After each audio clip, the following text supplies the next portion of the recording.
Hi, thanks for checking out the 7 Rules of Weight Loss. I'm Kelly, and these videos are intended to help you in the journey of faith and fitness, of reaching your faith and fitness goals. If you haven't checked out soulstrengthfit.com just yet, be sure to head there. You will get a free week with hundreds of Bible study workouts, as well as the daily devotionals, nutrition guide, and advice to help you along the journey. So let's go ahead and jump into today's topic.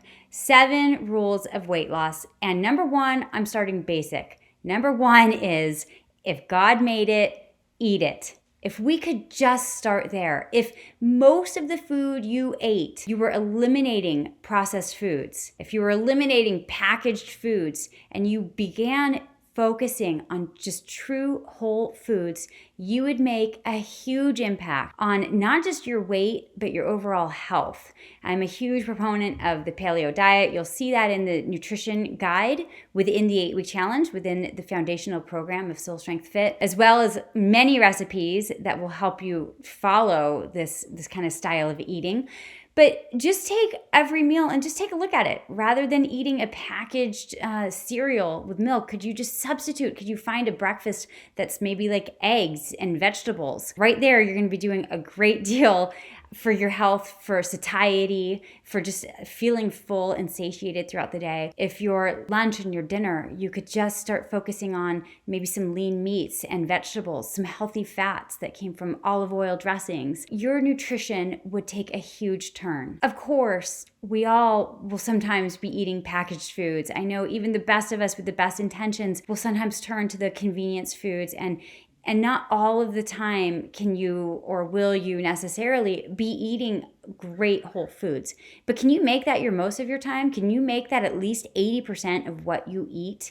If God made it, eat it. If you can start there, you will make a huge impact on your health and your nutrition and your weight. Rule number 2, you need to be aware of your owner's manual. That's right.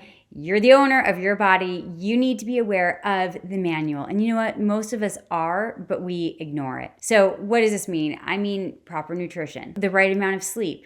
You cannot just ignore these things. Your body needs the right amount of sleep. And guess what happens when you don't get the right amount of sleep? Suddenly you're craving extra sugary foods. You're craving things that are going to give you that energy boost. It's going to make your willpower go down, and it's going to make the foods that you end up eating and your calorie consumption go up the next day. And how about if we put that over the course of a week? Bad nights of sleep over the course of a week. So here's a few things. Let's just start out by getting your nutrition dialed in most of the time, eating God-given foods, getting enough sleep. It's important. It is part of your owner's manual. Sunshine. Could you get at least 5 minutes a day? I know we don't all live in absolute sunny locations. If you can't get an adequate amount of sunshine, take a vitamin D supplement. But we need proper nutrition. We need proper rest. We need a little bit of sunshine every day. We need the right amount of water. I have a video, the $7 tip for improving your nutrition and improving weight loss and things like that. And that is to commit to having 7 gallons throughout your week, 7 gallons of water. A gallon of water a day would make a huge difference. We might not all get a gallon, but you want to be getting at least 64 ounces of water. Could you get at least 8 cups of water a day? A cup of water when you wake up, a cup of water before each meal. Drink a couple cups of water while you're working out, and just sipping on it through the day. Have it next to you while you're working at your computer. Just have water handy, have a couple bottles stashed around the house where you might be, and commit to getting enough water each day. These are all parts of our owner's manual, and you can't ignore them. Finally, big part of our owner's manual is you need to move your body. You need to move your body daily. Now, of course, I am a big proponent of strength training, and I would recommend for every woman, every individual, getting at least 3 days of strength training a week. Not only is this good for physique, for really changing your body, but it's going to be good for your metabolism, for having more muscle to really have a higher metabolism. It's going to be good for bone health. Strength training is a great way to strengthen your bones. It's going to be good just for functionality as we age. Okay, if you're taking care of your body now with strength training, you're going to prevent falls, you're going to prevent broken bones later on in life as well. So not only is it going to benefit you right now, because you cannot sculpt the body you want without weight training, but to just think of longevity as well, and to really take care of this body that God has given us in the long run. So tip number 2 was to know the owner's manual. Rule number 3, don't eat if you're not hungry and stop when you're full. I know this sounds also like a very basic rule, right? Like a given. But actually, how hard is this rule to follow? Before you even put a bite of food in your mouth, ask yourself, am I truly hungry? Even if you continue to eat and your answer is no, at least start building the awareness. Start building the awareness of the reasons you eat. Are you eating because you're bored? Are you eating because it's been a long day and you're in a bad mood?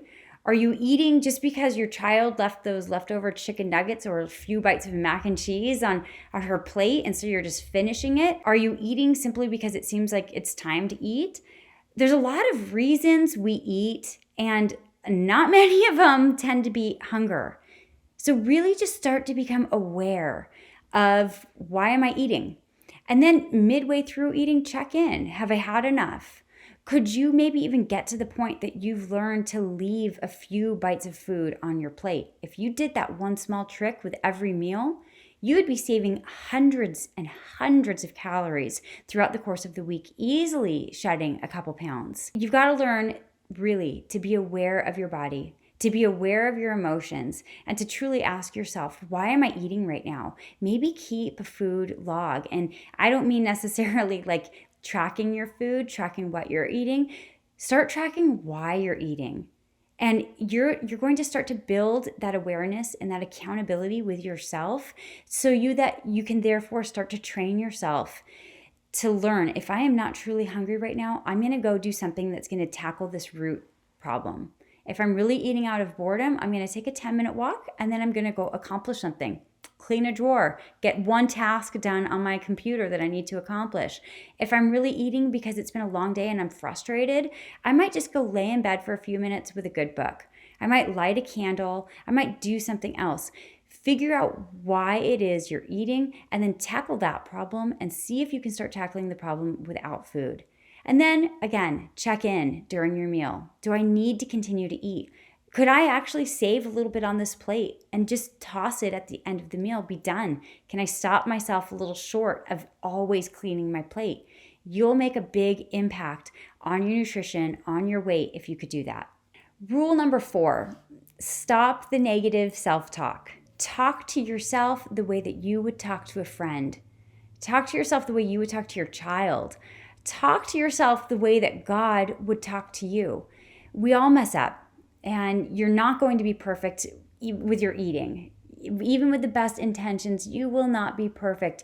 But can you just see your mess ups? Can you see the mistakes you make and then just let them go?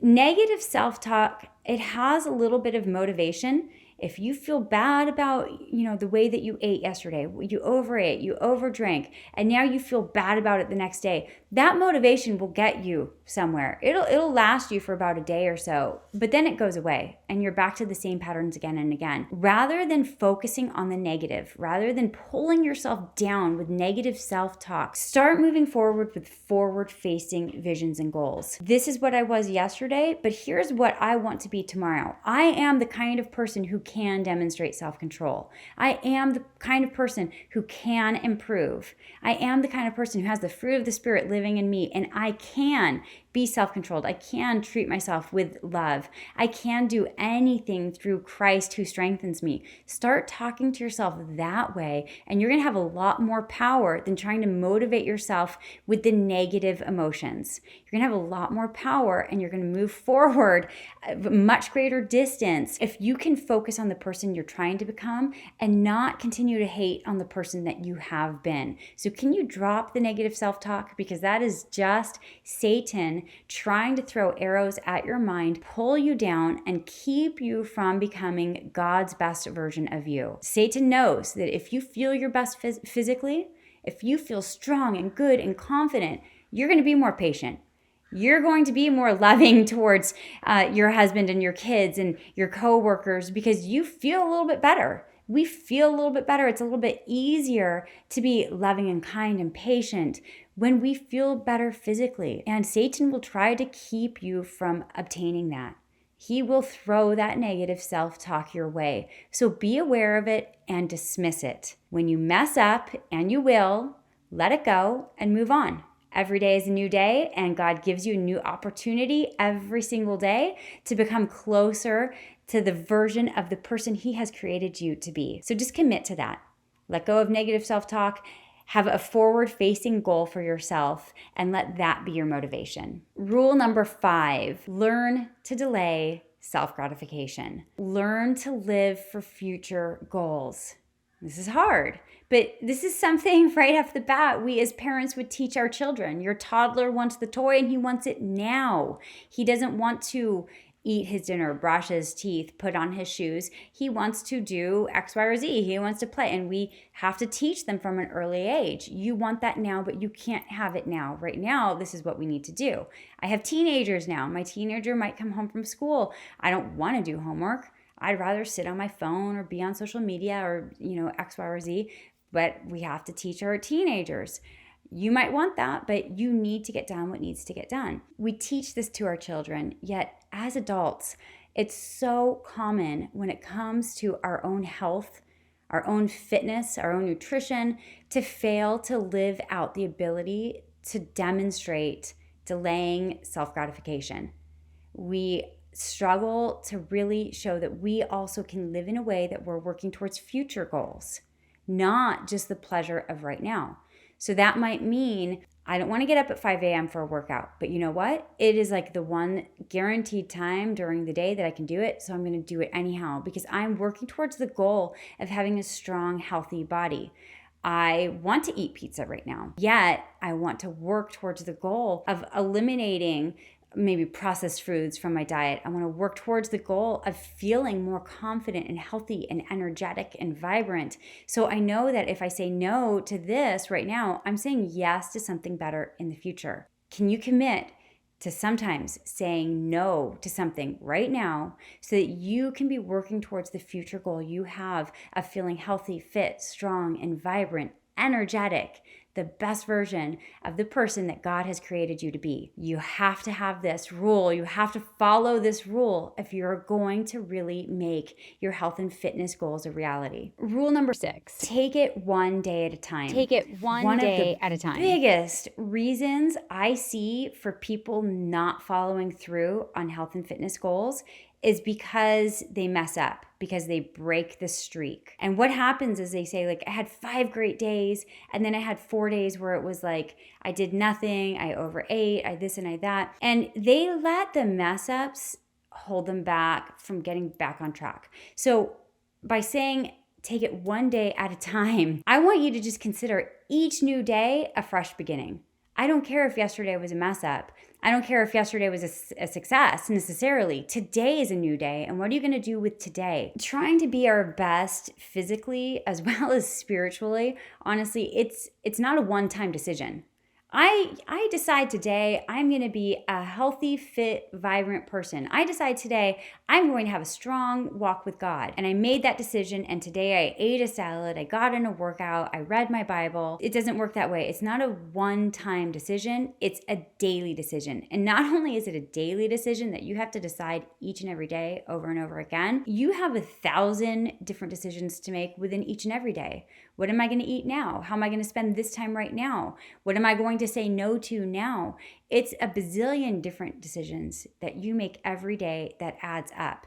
Think of it like laying bricks. Every single good decision you make, you're laying one brick down, and then you're going to lay another and another and another. And over time, you make a big difference and you make an impact. So don't be discouraged if over this week I only laid down 2 bricks. Well, that's 2 more bricks than you had last week. So don't beat yourself up over the fact that it wasn't as many bricks as you wanted. You're 2 bricks further to getting a little bit higher with your goals. Take it one day at a time, and don't let setbacks stop you. Every single workout you get in, every single healthy nutrition choice that you make, every single time you open your Bible, You just set a brick. You just laid a little bit more foundation. You made progress, and you're further along in that journey than you would have been had you not done it. So you mess up, so you miss a week of workouts, so you hadn't read your Bible in 2.5 weeks. Well, get back to it today. Today is a new day, and it's a new opportunity for a fresh start. Rule number 7, if you are really committed to weight loss, I would encourage you to make food decisions ahead of time. By this, I mean plan out your meals the night before, at least the morning of. Know what you're going to eat. I would say actually start one whole week at a time. What am I going to cook for dinner this week? What am I going to prepare for lunches this week? Know what it is you're going to be eating kind of from 1 week at a time. Do your grocery shopping accordingly. So I always have a list of Monday night, Tuesday night, throughout the week. These are the dinners I'm serving my family. I know if I need to modify the dinner at all for, the way that I choose to eat and what I need to buy accordingly. So start out by planning the whole entire week, and then let's move into daily. Now that you know what you're going to eat for dinner, perhaps for tonight, let's plan what are you going to be eating before, for breakfast, for lunch. Have your meal plan set. Choose the foods that you are going to eat and then commit to it. And then when you go off plan, you'll start to know why. You'll start to realize that was emotional eating. That was me just not being able to delay gratification. What was the problem? Why weren't you able to stick to your plan? It's going to teach you a lot about the way that you eat. Another tip I would have for this is stick with some foods that are working for you. So by this, what I mean is, for example, perhaps your first 2 meals of the day. If this is working for you right now for weight loss, stick to the same 2 meals for a full week. If you know that an egg white omelet with avocado is working for your breakfast, if you know that bringing a salad with some chicken and a lot of roasted veggies and a healthy dressing with olive oil or avocado oil is working for your lunch, don't change it. You stick with those. I mean, if they are solid in nutrition and they're making you feel satisfied, satiated, and you're seeing some results, then stick with it. It's okay to eat the same things. Generally speaking, what I see for many members or clients is that dinner is the bigger variable, especially if you have families or kids at home, because you're cooking different things for your family. So know what you're going to eat and maybe just lock in at least those first 2 meals of the day where you might feel like you have a little bit more control. And then that dinner, just plan accordingly. If you're making some pasta for your kids, but you're trying to avoid pasta because you're just trying to maybe stick with the vegetables and the lean meats for your dinner, then just know what it is you're going to eat and have those foods ready and on hand. It is a very big tip and it's a very big rule. Plan your meals ahead of time. Know what you're going to eat, and then to the best of your ability, stick with it. Even if you're eating the same foods in and out for a while, it's going to just actually give you a layer of security. It's going to take away some of the guessing. It's going to actually take just a little bit of stress off of your mind because you know what you're going to eat for at least those 2 meals a day. So I hope that you have found some of these rules to be beneficial to you in helping you achieve your weight loss goals.